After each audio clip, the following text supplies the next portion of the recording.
my face. I'm taking the Milani Conceal and Perfect 2-in-1 foundation. I actually did pick up '06 Sand Beige, and it is the foundation that I am wearing right here. And as you can see, I feel like it matches my skin tone a little bit better.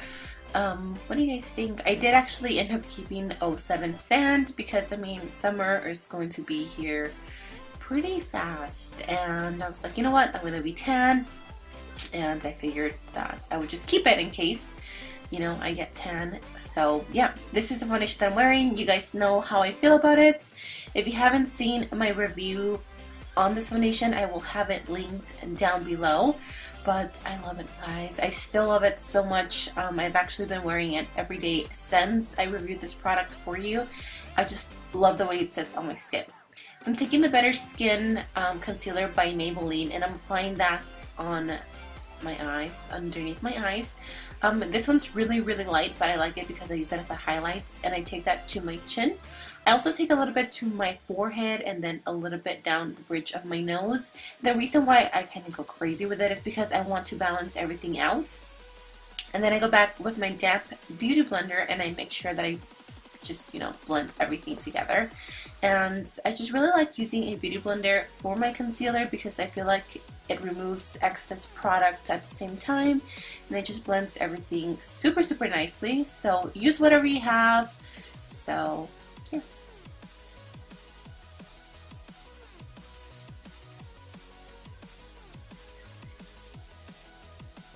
After that, I'm going to set my makeup with the NYC Smooth Skin Translucent Powder. You guys know how I feel about this powder. I love it.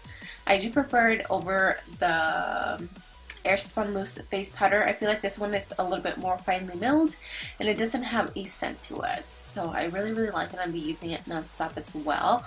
And again, I just take it to the places where I concealed, and then after I've set it for about 5 minutes, I go in with a brush and I just remove all the excess product. This is actually an e.l.f.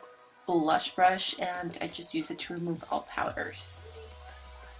I'm going to take the Soft Ochre Paint Pot by MAC.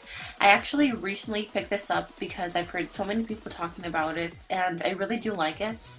I use the sponge with whatever I have left over from that powder, and I just make sure that I set my paint pot just so I don't get any creases or anything like that. I'm going to take this new Wet n Wild palette, and I'm going to take this maroon color. Guys, these palettes are insanely pigmented. I was so blown away by the pigmentation. I just picked this up over the weekend, and this was actually the first time I was trying them, and they are so good. I got mine at my local Walmart, and I really like them. There's actually two, and I will show the second one in a little, but this one has more plummy, pinky colors. They are so pigmented. Again, I was so blown away. Then I'm going to take this more taupey. It's still in the purple family, but has a little bit more taupey undertones. And I'm just going to take that on a flat brush so I can blend everything. This brush, I actually got it in my BoxyCharm box last month. Sorry, I think I'm getting a little bit sick, so if I sound a little nasally, that's why.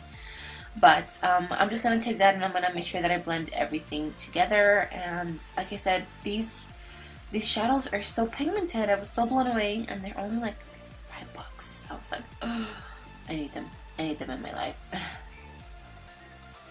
I'm going to take the white shade on that palette and I'm going to apply that to my brow bone. As you can see, super pigmented, a little bit goes such a long way. They do have a little bit of fallout, but I feel it's because they're so pigmented.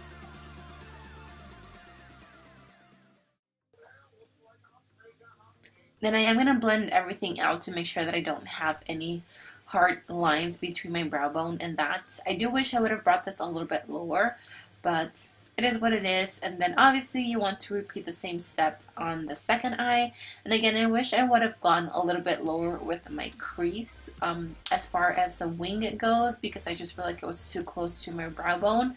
So lesson learned.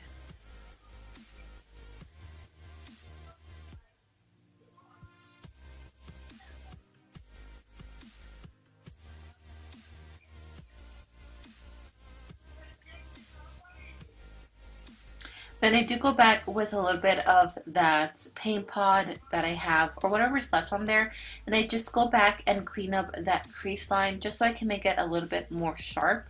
I don't go crazy with it just because, I don't know, I just feel like it looks nice, a little bit clean, but not, you know, super crisp. But it's totally I swear I cannot speak to it.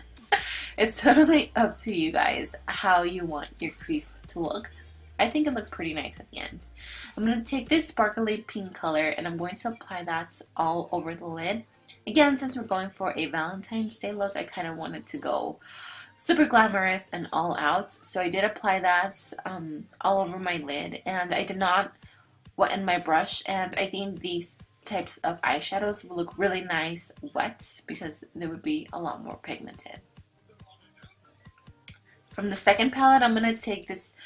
It's more like a rose gold type of color, but I wanted to add a little bit more shine, more sheen to the lid. So I did wet that one and I applied it on top.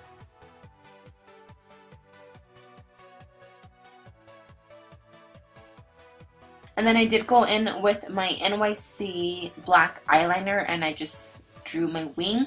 As you guys can see here, I just kind of was trying to match it with that top wing just so it can look nice and even. So yeah, I just did that, and sorry I'm out of focus for a little bit, but I think I was too close to the camera and it wasn't focusing on anything. I'm going to take these lashes right here, and these are from eBay. I will have a link down below. This is the CoverGirl True Blend Bronzer. And so going back, I wish I would have chosen a different color to begin with because it is a really nice bronzer, but it doesn't have much color to it. It's more of a almost like a highlight bronzer. It's really pretty, but again, it's not too pigmented. So I did try to go in with that, and it just really wasn't working for me. So I do go in with a second product here in a second, and I just add a little bit more warmth to my face. So I'm going to take this Rimmel London, it's like a highlights, bronzer, and a blush palette, and I'm going to take that bronzing color and just bronze up my face. So this gave me a little bit more color, and again, it wasn't really working. It was the first time that I had tried it, and it's okay. I like the blush, but the bronzer is a little bit weird. It has a weird type of consistency to it. Let me know if you guys have tried it. For highlight, I'm going to take the Wet n Wild's Hollywood Boulevard highlight. You guys know I love this highlights. I actually mentioned that in my highlight collection. If you guys haven't seen that, again, it will be listed down below. But I love this highlight. It's so pigmented, and a little bit goes such a long way. But you guys know that I like, you know, that extra glow. So I do apply that to my nose as well, and then I take it to my Cupid's bow and to my chin, and I do apply a little bit on top of my brows, again, just to balance out the face. You guys don't have to do these specific steps, but for me, it's kind of a must. For lips, I'm going to take this Milani Amore Matte Lip Cream, and that is in the color, let me see, that is in the color Precious, and this will be the first lip option. A very girly pinky color. I personally don't like pinks on me, but if you guys do, then go for it. I think it looks really pretty, super romantic, but very glamorous at the same time because we have that cut crease going on. So that is the first option, and I hope you guys like it. The second option is going to be a lipstick from ColourPop. I will have the name down below. So that is the end of this look. I really hope you guys enjoy it. Don't forget to subscribe if you haven't already, and I'll see you guys in my next video. Love you guys. Bye.